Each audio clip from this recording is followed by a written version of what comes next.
sore teman-teman yang sekarang kami dimanapun berada. Selamat datang di channel kami, yaitu channel Gembel Bermotivasi. Kenapa disebut Gembel Bermotivasi? Karena saya masih keadaannya serba kesusahan, tapi berusaha untuk memotivasi kalian muda yang dimanapun berada. Contoh kegiatan kami sekarang ini adalah akan membahas tentang putaran PMI, itu kira-kira teman-teman. Dan PMI yang kami maksud di sini bukan pemuda mama-mama muda Indonesia ya sebenarnya, tapi pekerja migran Indonesia. Mungkin dalam situasi pandemi seperti saat ini semua serba sulit, terutama masalah perekonomian. Mungkin kalian sudah tahu, sudah paham, sudah menjalani kesehariannya tentang kesulitan ini. Nah, untuk itu saya akan mengundang seorang narasumber yang sudah bekerja di luar negeri, mungkin sudah berapa tahun. Nanti untuk jelasnya lebih spesifiknya nanti kita bahas dan korek beliau. Nah, ini saya perkenalkan narasumber saya sebagai pekerja migran Indonesia. Silakan Bli, perkenalkan dirinya. Om Swastiastu guys, nama saya Komang David Dharma Putra, bisa dipanggil David aja. Beliau ini adalah salah satu dari ribuan atau bahkan jutaan pekerja migran yang mengadu skill dan keberuntungannya di negeri orang sebetulnya. Kenapa saya tidak mau menyebut mengadu nasib? Karena kesan mengadu nasib itu adalah kesan pasrah dan nekat gitu betul. Kalau Anda sudah paham dengan diri Anda, sudah Anda tidak punya skill untuk berjuang atau bertarung di negeri orang, tidak usah Anda ke sana. Anda akan membebani negara dan membuat masalah dengan negara ini gitu. Sehingga hubungan negara ini dengan negara tetangga atau negara tujuan migran itu agak sedikit bermasalah gitu sebetulnya. Jadi misalkan dulu skill Anda dulu harus bisa paling enggak bahasa lah sebetulnya. Paling enggak Anda harus bisa bahasa Inggris untuk luar negeri. Tidak seperti saya ini, bahasa Inggrisnya itu cuma tahunya remember forget gitu. Lupa ingat. Kalau bahasa Balinya nah bisa ingat lah gitu sebetulnya, kira-kira ya sebetulnya. Untuk saat ini mungkin saya akan ada beberapa pertanyaan untuk narasumber kita kali ini yaitu Bli Komang. Mungkin seputaran untuk semeton biar bisa motivasi atau sebagai dasar sebelum berangkat keluar, bekali dulu diri Anda. Mungkin dari pertanyaan-pertanyaan saya ini akan bermanfaat pada semeton atau yang lainnya, mungkin di Indonesia umumnya gitu. Nah, salah satu contoh yang sekarang, nah ini dah pertanyaan saya untuk Bli Komang ya. Apa yang memotivasi Bli Komang untuk menjadi PMI selama ini? Yang motivasi saya adalah keinginan saya untuk sukses dan maju, terutama untuk masa depan Titiang, karena saya lahir di keluarga yang sederhana dan juga saya ingin memajukan kesejahteraan keluarga Titiang dan ingin membanggakan kedua orang tua saya. Nah, itu sebetulnya belum dicatat itu ya, dasarnya sangat kuat tuh, fondasinya sangat kuat untuk memajukan keluarganya, khususnya umumnya mungkin yang Bali lah gitu ya, mungkin.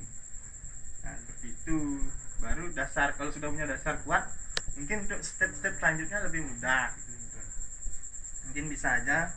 Nah, ini mungkin Bli Komang bisa mengasih pengalamannya, berbagi pengalamannya apa saja kendala yang Bli Komang atau proses yang harus dilalui. Kan saya dengar cerita nih dong ya.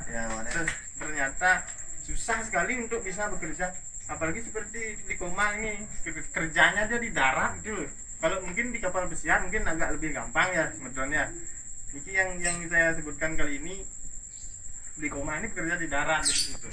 Mungkin Bli Komang bisa sampaikan apa saja kendala atau proses-proses yang mungkin agak rumit dilalui dalam hal untuk menjadi seorang PMI.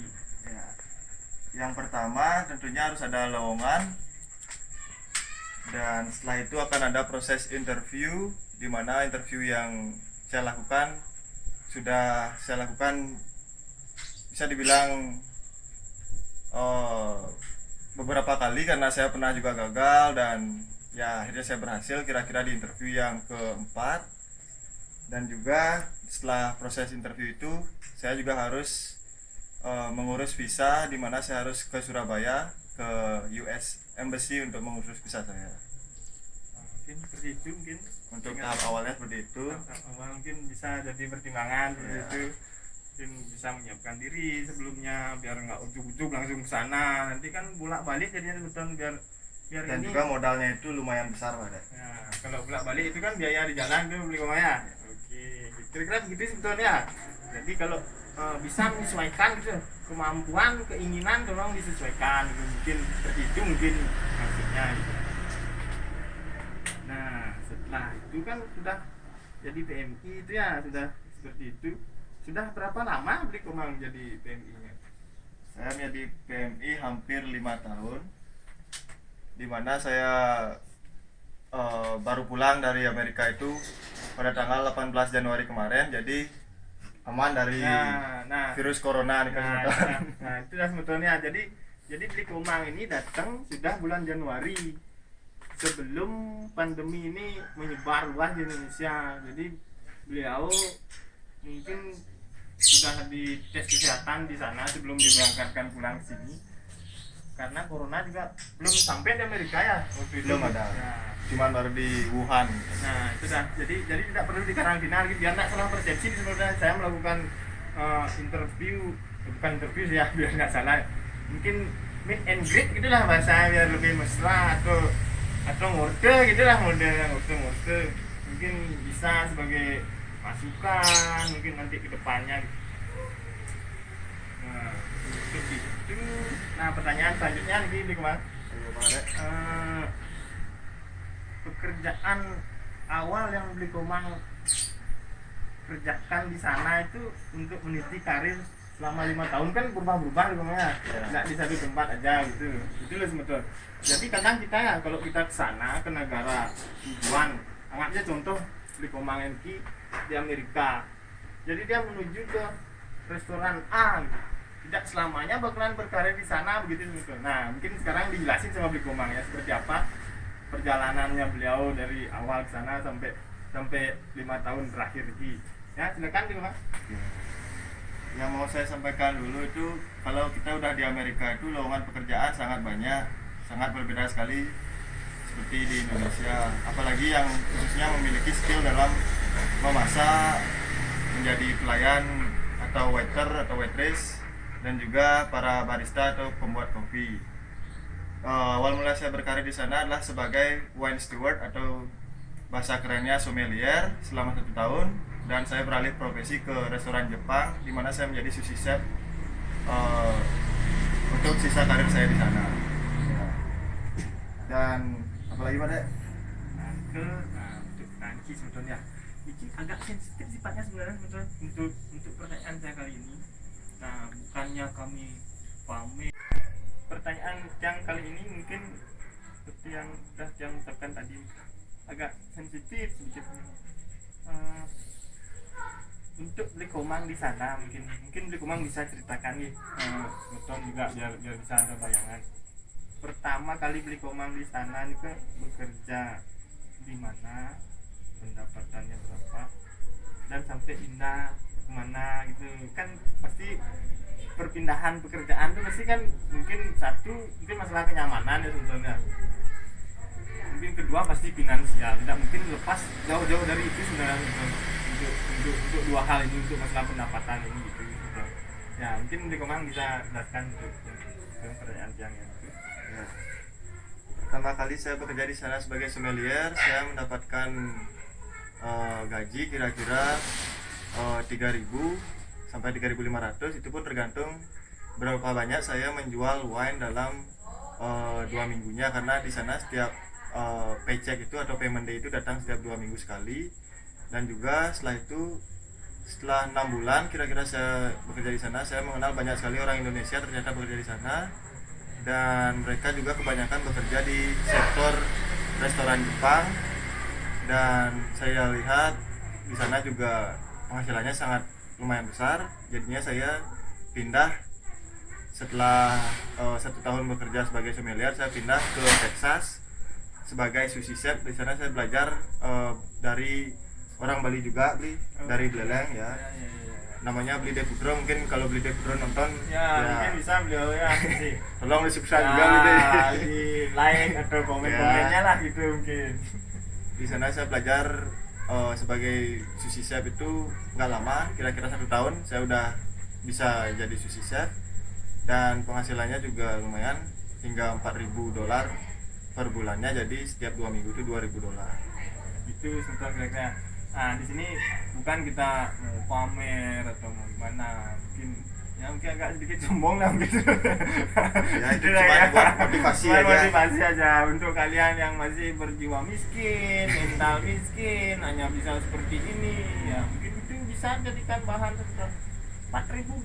Mungkin bayangkan itu $4.000 mungkin ya, kalau saya jadi beliau ini $4.000 5 tahun sebetulnya, bayangin 5 tahun kali ya itu 5 tahun, mungkin saya udah punya 2 istri mungkin gitu, mungkin selingkuhan atau nikah siri kayak saudara kita yang di sono itu mungkin gitu ya, saudara-saudaranya atau itulah kira-kira seperti itu mungkin kalau saya jadi beliau. Tapi beliau kan sampai sekarang statusnya masih single, belum menikah.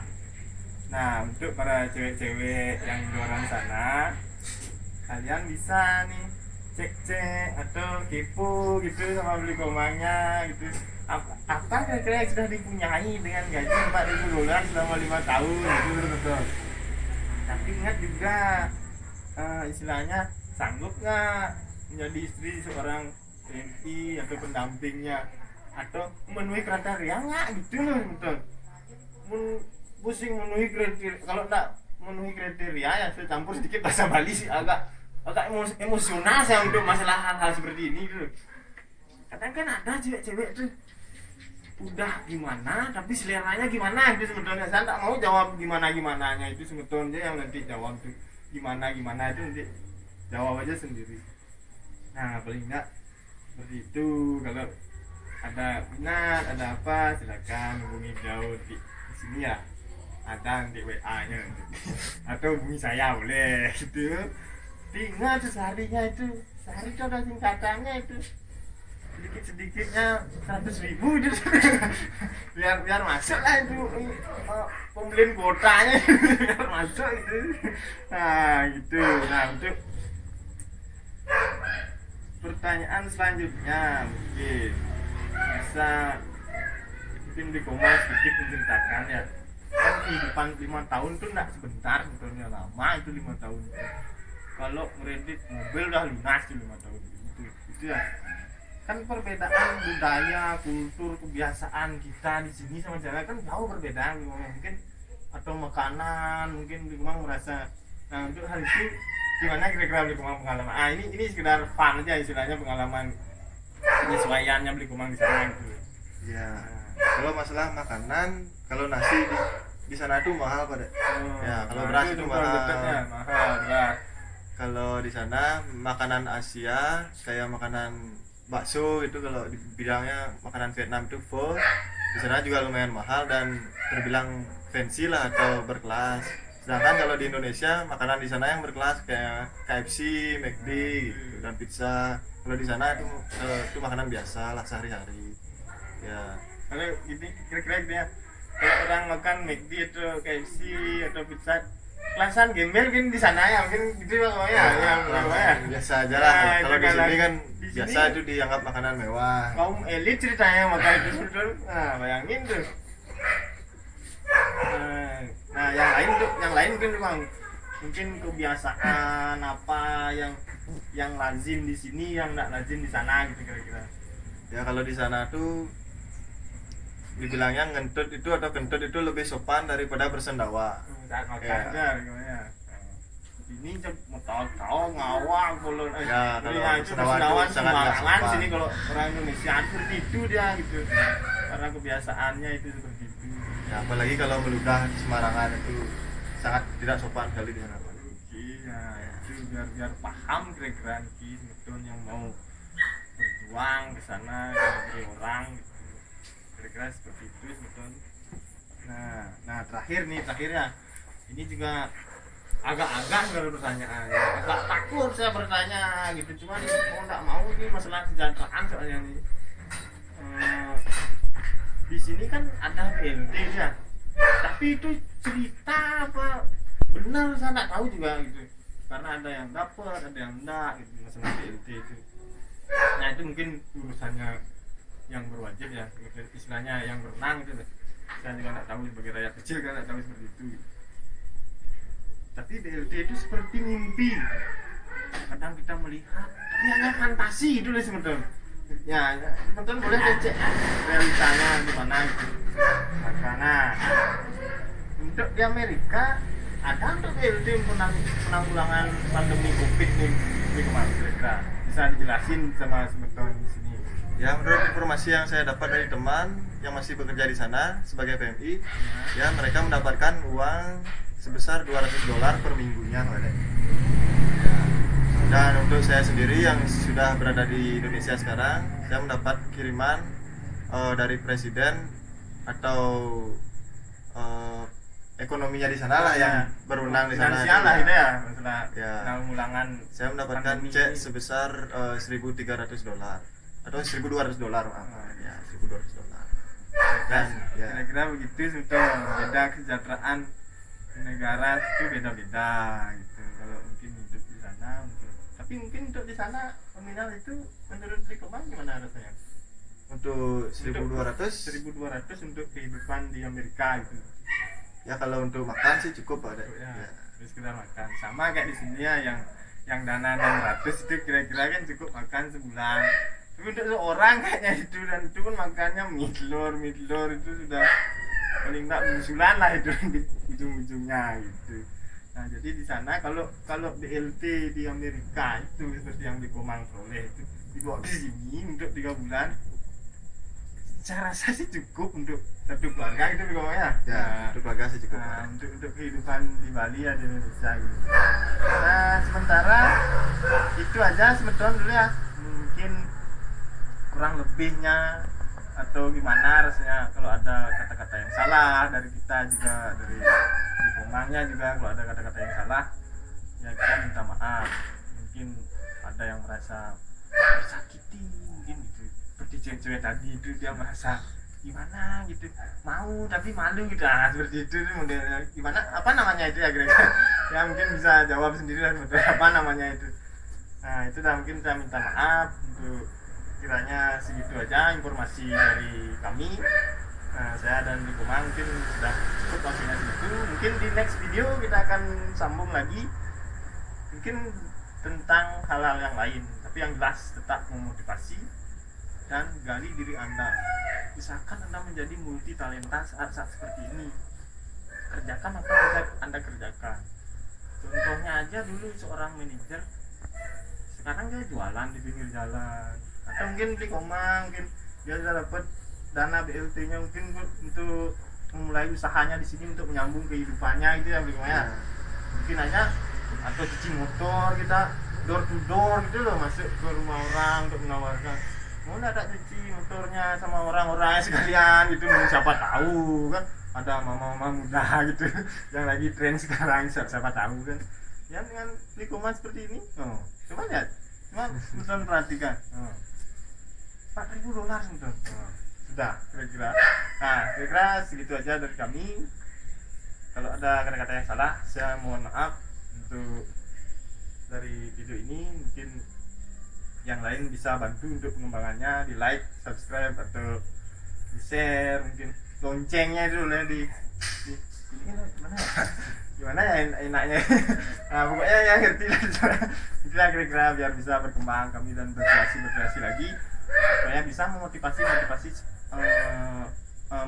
pemuda-pemuda di sini, khususnya di Bali, umumnya di Indonesia itu, biar bisa setiap pemuda itu saya punya skill yang berbeda-beda gitu. Jadi segitu aja kira-kira, semoga bermanfaat video ini, dan sekian dari kami, terima kasih. Om Santi Santi. Om Santi Santi Santi Om.